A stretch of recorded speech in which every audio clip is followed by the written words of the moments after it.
Salut à tous, je m'appelle Antoine Caron et je suis heureux de vous accueillir sur cette chaîne dédiée à la pêche. Ici, je partage des astuces sur la pêche, le choix des appâts et des leurres, et j'aide également les débutants. Abonnez-vous pour rester toujours au courant. Et maintenant, passons au sujet du jour. Bonjour à tous.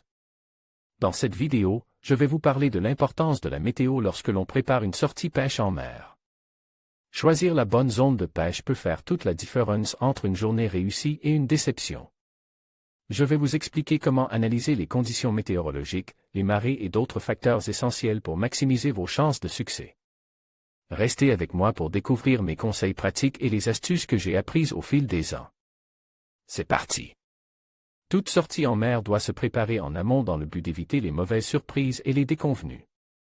Une fois au large, celles-ci peuvent prendre une ampleur importante. À travers cette série d'articles, nous allons voir comment préparer au mieux votre sortie, mais aussi les choses à ne pas oublier à l'issue. Nous garderons ici un œil de pêcheur sportif en mer.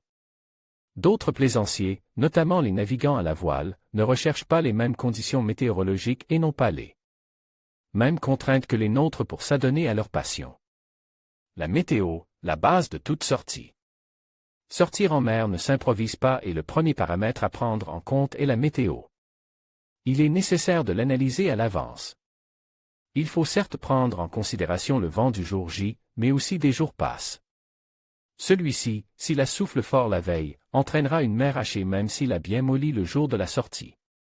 On appelle cela le résidu de la mer du vent qui apportera la houle par la suite. Son secteur est évidemment à prendre en considération.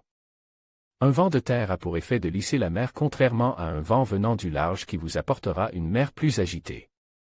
Par conséquent, il est tout à fait possible de pratiquer une pêche de bordure avec un vent soutenu venant de la terre, à condition de ne pas vous éloigner.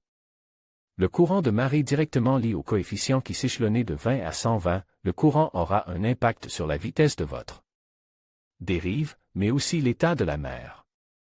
Sur les zones de haut fond avec un fort courant, la mer sera forcément plus agitée.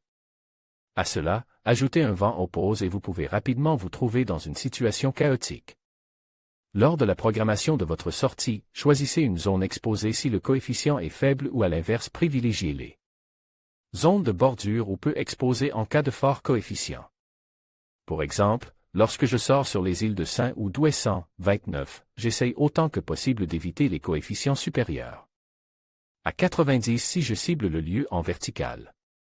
Au-delà de 90, il me sera quasi impossible de tenir le fond et de pêcher correctement. À l'inverse, avec de tels gros coefficients, la pêche en traction avec des shads animes en travers des veines de fort courant est parfaitement adaptée. Choisir sa zone en fonction des éléments en tenant compte des choses vues précédemment, il vous sera plus simple de choisir une zone appropriée pour vous assurer une sortie en toute sécurité, qui restera aussi confortable. Le vent, analysez le secteur et la force du vent. D'une manière générale, dès que le vent avoisine les 17-20 nœuds, il faut se poser la question de maintenir ou non la sortie.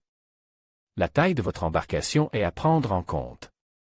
L'état de mer se fera sentir différemment sur un semi-rigide de 5 mètres et sur une coque open de 8 mètres.